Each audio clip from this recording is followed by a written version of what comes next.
Hello everyone, AM Harbinger here, and Gears 5 ends with a giant and vexing cliffhanger. With the swarm now full bent on killing and mutating all of humanity, those who remain have to face an uphill battle if they want to survive. So, what will happen in the next installment in the Gears of War franchise? Well, let's predict just that. Here are my predictions for Gears 6.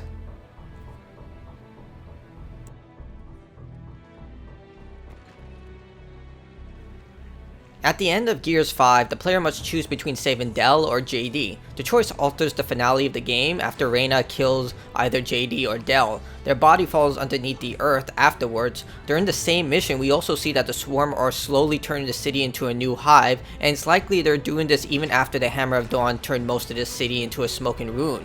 It's possible whoever you decided to die will turn into a new Swarm soldier, most likely a powerful leader considering their importance to the Gears narrative. If this does happen, it's likely that the other person who survived, either Del or JD, will get consumed by guilt, believing they left their friend to die, leading to Kate and maybe even Marcus to stop them from ever going down that dark path.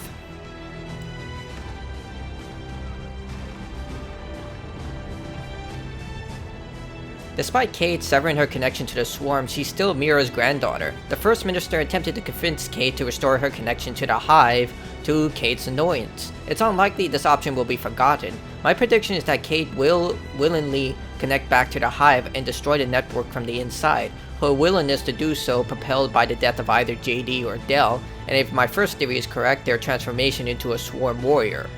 During Act 2, Del asks Kate if she believes that some spark of their original consciousness was present. Kate shoots this notion down, believing that they are completely gone, but Del still believes that some trace of them still exists. What if Kate decides to start believing in that and uses that faith to try and destroy the Swarm network in hopes that it may bring JD or Del back to their original self? It's also possible Kate may feel the same level of guilt for not saving the other person.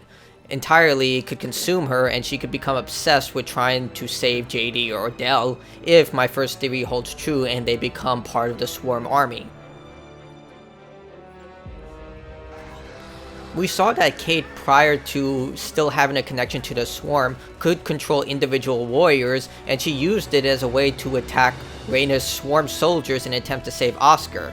During this connection, she did lose control, and unfortunately Oscar was killed. It's entirely possible that the Swarm still sees Kate as a threat and want her dead or part of their army. If she happens to still have that ability to control the Swarm, she could use them to attack Reyna's soldiers, and thereby humanity could have a chance against the Swarm.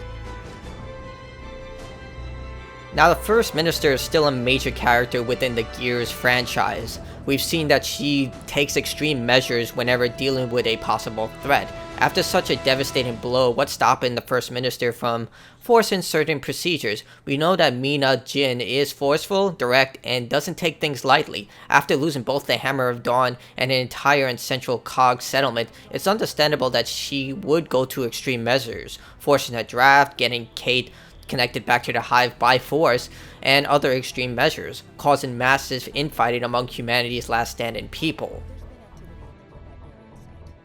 So those are my theories for Gears 6. If you have your own theory, put them in the comments below. I also have a walkthrough for the entire game on insane difficulty, as well as a review and a detailed walkthrough for each of the side mission locations. So like, subscribe, and I'll see you all next time.